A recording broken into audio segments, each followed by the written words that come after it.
podcast from Drew and Mike is, I think it's really cool, and that is what I wanted to say.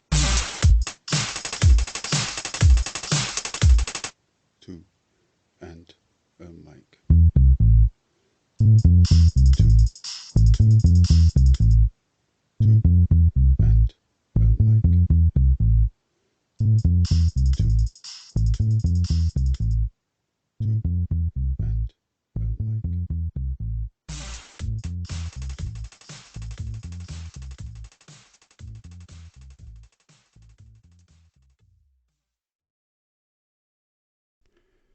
Guy de Maupassant was a French author who became known as a master of the short storytelling form.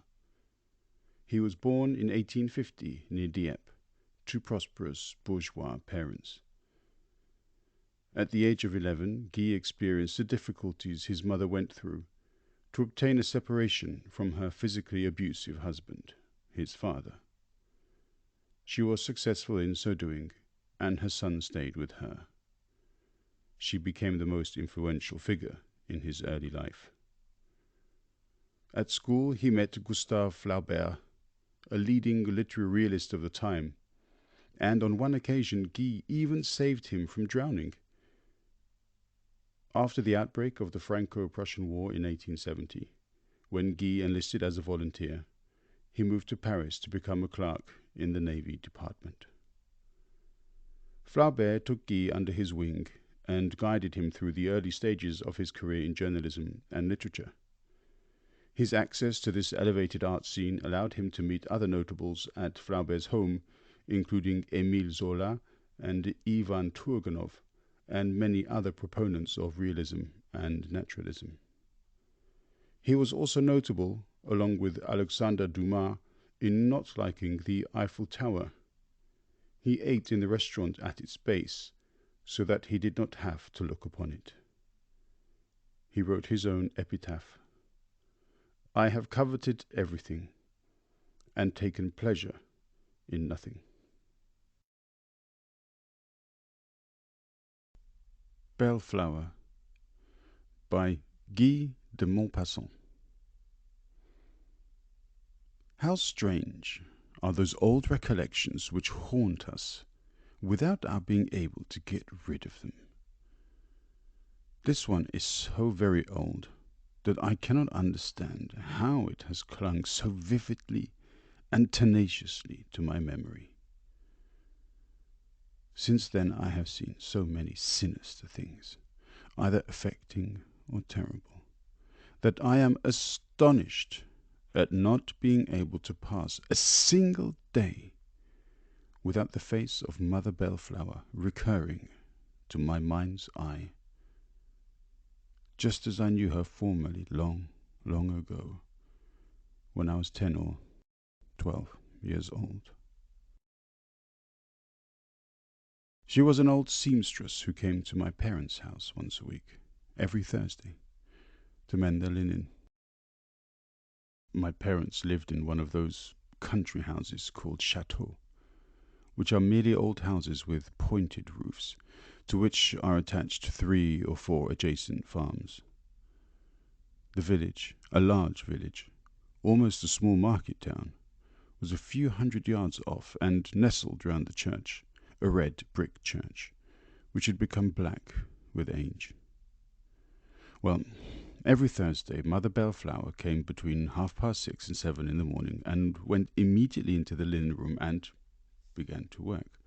She was a tall, thin, bearded, or rather hairy woman, for she had a beard all over her face, a surprising, unexpected beard, growing in improbable tufts, in curly bunches, which looked as if they had been sown by a madman over that great face, the face of a gendarme in petticoats. She had them on her nose, under her nose, round her nose, on her chin, on her cheeks, and her eyebrows, which were extraordinarily thick and long, and quite grey, bushy, and bristling, looked exactly like a pair of moustaches stuck on there, by mistake. She limped, not like lame people generally do, but like a ship pitching. When she planted her great bony, vibrant body on her sound leg, she seemed to be preparing to mount some enormous wave, and then suddenly she dipped as if to disappear in an abyss and buried herself in the ground. Her walk reminded one of a ship in a storm, and her head, which was always covered with an enormous white cap, whose ribbons fluttered down her back, seemed to traverse the horizon from north to south and from south to north at each limp. I adored Mother Bellflower. As soon as I was up, I used to go into the linen room, where I found her installed at work, with a foot warmer under her feet. As soon as I arrived, she made me take the foot warmer and sit upon it, so that I might not catch cold in that large chilly room under the roof. "That draws the blood from your head," she would say to me. She told me stories while mending the linen with her long, crooked, nimble fingers behind her magnifying spectacles, for age had impaired her sight. Her eyes appeared enormous to me, strangely profound, double. As far as I can remember from the things which she told me, and by which my childish heart was moved, she had the large heart of a poor woman.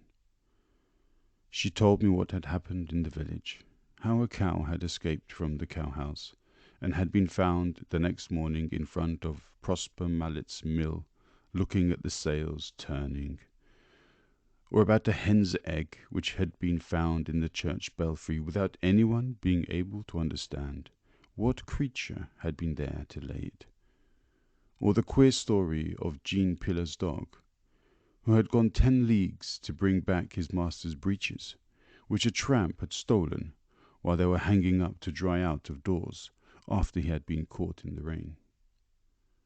She told me of these simple adventures in such a manner that in my mind they assumed the proportions of never-to-be-forgotten dramas, of grand and mysterious poems, and the ingenious stories invented by the poets, which my mother told me in the evening had none of the flavour, none of the fullness or of the vigour of the peasant woman's narratives. Well, one Thursday, when I had spent all the morning in listening to Mother Clochette, I wanted to go upstairs to her again during the day, after picking hazelnuts with the manservant in the wood behind the farm. I remember it all as clearly as what happened only yesterday. On opening the door of the linen room, I saw the old seamstress lying on the floor by the side of her chair, her face turned down and her arms stretched out, but still holding her needle in one hand and one of my shirts in the other. One of her legs in a blue stocking, the longer one no doubt, was extended under her chair, and her spectacles glistened by the wall where they had rolled away from her. I ran away uttering shrill cries. They all came running, and in a few minutes I was told that Mother Clochette was dead. I cannot describe the profound, poignant, terrible emotion which stirred my childish heart. I went slowly down into the drawing room and hid myself in a corner in the depths of a great old armchair, where I knelt and wept. I remained there for a long time, no doubt, for night came on. Suddenly someone came in with a lamp, without seeing me, however, and heard my father and mother talking with the medical man, whose voice I recognized. He had been sent for immediately, and he was explaining the cause of the accident, of which I understood nothing, however. Then he sat down and had a glass of liqueur and a biscuit. He went on talking, and what he then said will remain engraved on my mind until I die. I think that I can give the exact words which he used. "Ah," he said, "the poor woman. She broke her leg the day of my arrival here. I had not even had time to wash my hands after getting off the diligence before I was sent for in all haste, for it was a bad case, very bad. She was 17 and a pretty girl, very pretty. Would anyone believe it? I have never told her story before. In fact, no one but myself and one other person, who is no longer living in this part of the country, ever knew it. Now that she is dead, I may be less discreet. A young assistant teacher had just come to live in the village. He was good-looking and had the bearing of a soldier. All the girls ran after him, but he was disdainful. Besides that, he was very much afraid of his superior, the schoolmaster, old Grabou, who occasionally got out of bed the wrong foot first. Old Grabou already employed pretty Hortense, who has just died here, and who was afterward named Clochette. The assistant master singled out the pretty young girl, who was no doubt flattered at being chosen by this disdainful conqueror. At any rate, she fell in love with him, and he succeeded in persuading her to give him a first meeting in the hayloft behind the school at night, after she had done her day's sewing. She pretended to go home, but instead of going downstairs when she left the Grabous, she went upstairs and hid among the hay to wait for her lover. He soon joined her, and he was beginning to say pretty things to her, when the door of the hayloft opened, and the schoolmaster appeared and asked, "What are you doing up there, Sigisbert?" Feeling sure that he would be caught, the young schoolmaster lost his presence of mind and replied stupidly, "I came up here to rest a little among the bundles of hay, Monsieur Grabou." The loft was very large and absolutely dark. Sigisbert pushed the frightened girl to the farther end and said, "Go there and hide yourself. I shall lose my situation, so get away and hide yourself." When the schoolmaster heard the whispering, he continued, "Why, you are not by yourself?" "Yes, I am, Monsieur Grabou." "But you are not, for you are talking." "I swear I am, Monsieur Grabou."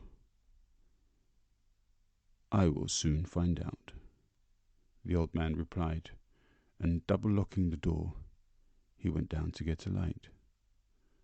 Then the young man, who was a coward such as one sometimes meets, lost his head, and he repeated, having grown furious all of a sudden, "Hide yourself, so that he may not find you. You will deprive me of my bread for my whole life. You will ruin my whole career. Do hide yourself." They could hear the key turning in the lock again, and Hortense ran to the window, which looked out onto the street, opened it quickly, and then in a low and determined voice said, "You will come and pick me up when he is gone." And she jumped out. Old Grabou found nobody, and went down again in great surprise. A quarter of an hour later, Monsieur Sigisbert came to me and related his adventure. The girl had remained at the foot of the wall unable to get up, as she had fallen from the second story, and I went with him to fetch her. It was raining in torrents, and I brought the unfortunate girl home with me, for the right leg was broken in 3 places, and the bones had come out through the flesh. She did not complain, and merely said with admirable resignation, "I am punished, well punished." I sent for assistance, and the work girl's friends, and told them a made-up story of a runaway carriage which had knocked her down and lamed her outside my door. They believed me, and the gendarmes for a whole month tried in vain to find the author of this accident. That is all. Now I say that this woman was a heroine, and had the fibre of those who accomplished the grandest deeds in history. That was her only love affair, and she died a virgin. She was a martyr, a noble soul, a sublimely devoted woman, and if I did not absolutely admire her, I should not have told you this story, which I would never tell anyone during her life. You understand why. The doctor ceased. Mamma cried, and Papa said some words which I did not catch. Then they left the room, and I remained on my knees in the armchair and sobbed, while I heard a strange noise of heavy footsteps and something knocking against the side of the staircase. They were carrying away Clochette's body.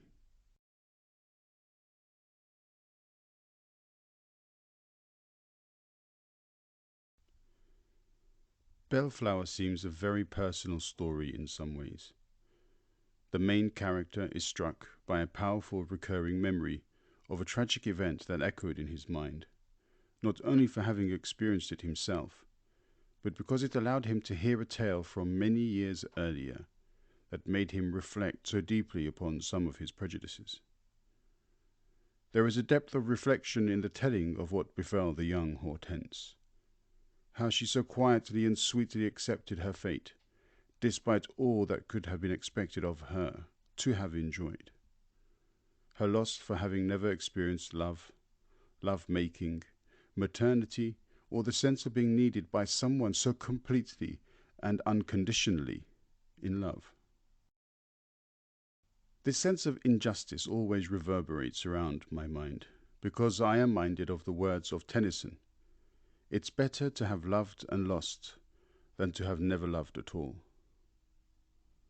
Yet somehow Hortense finds peace with her lot in embracing the young boy who recounts his tale, in mending his clothes and mothering him. In contrast to the suffering of Hortense is the selfishness and opportunism of Sigisbert, who had the bearing of a soldier and who had just come to the village and was in the employ of the schoolmaster old Grabou, who was also the employer of Hortense.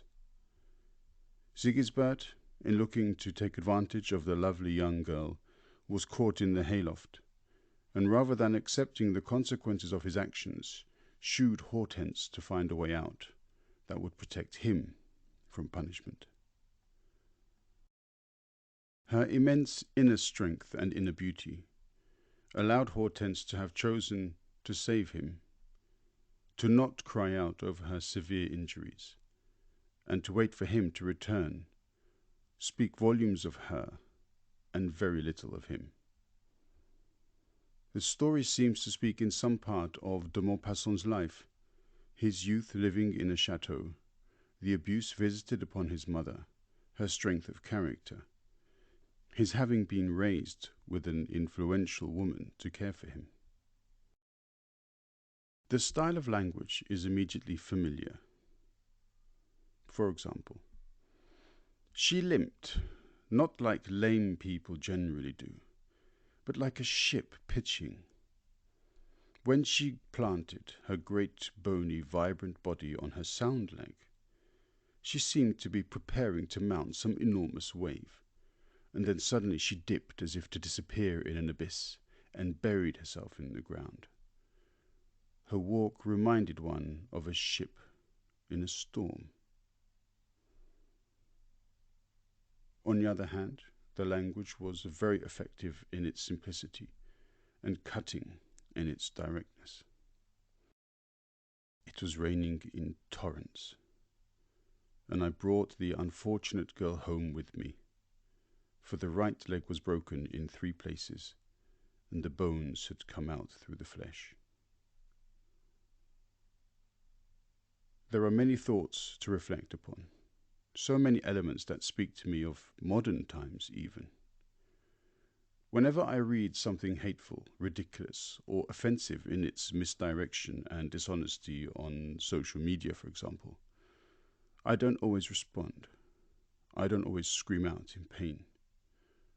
Hortense could have been an early tutor of mine had I known of her. I wish I had done. Maybe one such as her would have saved me the heartache of the consequences of expressing myself. I hope you found the story as touching and inspiring as I did. Thank you, Guy. 2.